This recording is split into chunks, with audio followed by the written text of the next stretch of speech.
Well, in a pleasant state for you now. Good to be having every one of you here this morning. Well, not every one of you, but most of you. I feel better now. Good morning. Morning. I am Bob Ross. I'm very glad to be here. How many of you have children?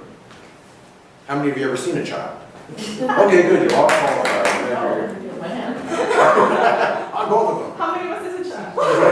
I have children. I'm now required to make the following legal disclaimer. Sorry. Even though it's against the policies of the city of Ojai, we're going to have a lot of fun. Just don't tell anybody.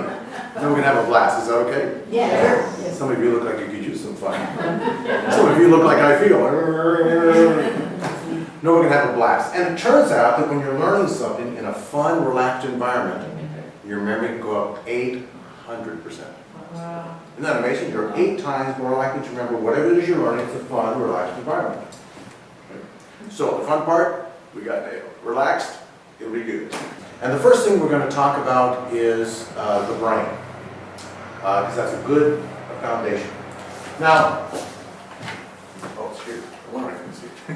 That'll teach me. Don't put the pen in your pocket, you might find it. So our brain operates in various frequencies. I don't know if you know this, but light, the color depends on the frequency, right? Music. As the sound went up, the frequency got faster. Well, it's the same with our brain wave. Our brain goes in cycles. Now, during the waking hours of the day, most of us are in the fast cycle of beta. So it's beta, alpha, theta, and delta. And even in those ranges, like in beta, as an example like we are right now, you're going to have flexibility. You're going to have flexibility. So I don't know if you've ever seen a sine wave, but that's kind of what the brain does, even in each of those states. Well, what's really interesting is when we sleep, we go through the same process. And different parts of the cycle are when we have REM sleep, when we have dreams.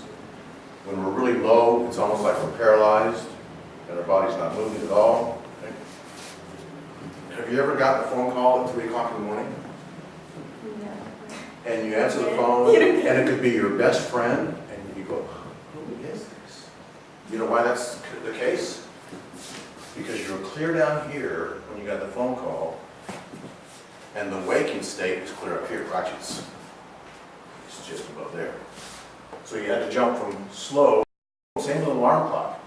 If you're waking up based on an alarm clock, not when your body's ready to get up, but when the alarm says you have to get up, sometimes you feel like a slug because you were here when it went off. Other times, you open your eyes and, oh, I feel good. Does that make sense? Mm-hmm. Okay. So, the nice thing about that is we can actually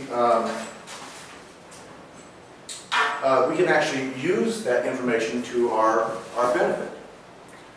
When you hear stories of artists that get inspired to paint a beautiful painting, or musicians who will hear a melody and they'll write out this beautiful melody, or even sports figures being in the zone. You ever heard that term? Mm-hmm. Basketball players, boom, just in the zone, things do automatically. It turns out that when that's the case, the brainwave is lowered.